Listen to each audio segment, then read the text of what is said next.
How to proceed in Velikov, Tal, Berlin, summer 1986. What did Misha play with black? But it's only it's the best chance. The position is still a draw then. Rook A6.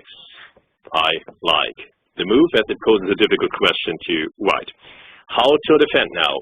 Rook C7 check followed by F7 or Rook H6. How to use white rook? Rook H6 is right. The idea is to meet D3 with F7 and now the F pawn with queen, and this of course doesn't make sense for white. Therefore for black. So Tal would probably have chosen Rook B6, and now it is more or less a draw as white has won valuable time in this race. Yeah, and this will be a draw sooner or later. Now black's rook is too passive. This was the point of Rook H6 to force black's rook into passivity. While in the game, after the check, black's more active king now decides the issue in Tal's favor, as his rook is now well placed, much better than on F8. Yeah, here is a typical example that the rook is well placed behind the passed pawn, because now it can pressurize also white's king and king side.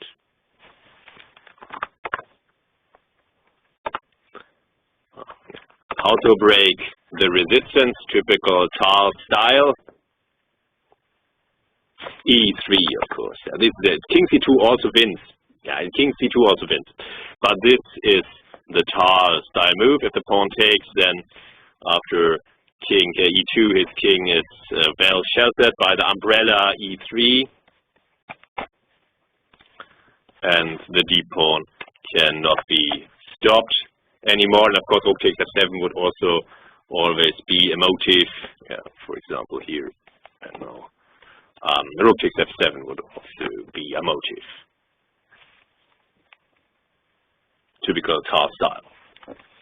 And here, white also loses. The D pawn is just the strongest trump, and the drawish tendency of rook endings doesn't apply here somehow. The D pawn will cross the rook sooner or later. Now, yeah, rook F5.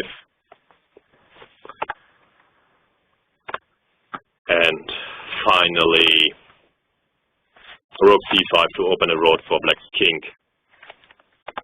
And so Velikov resigned, as the D pawn will cost his rook too early, and his counterplay, of course, is insufficient.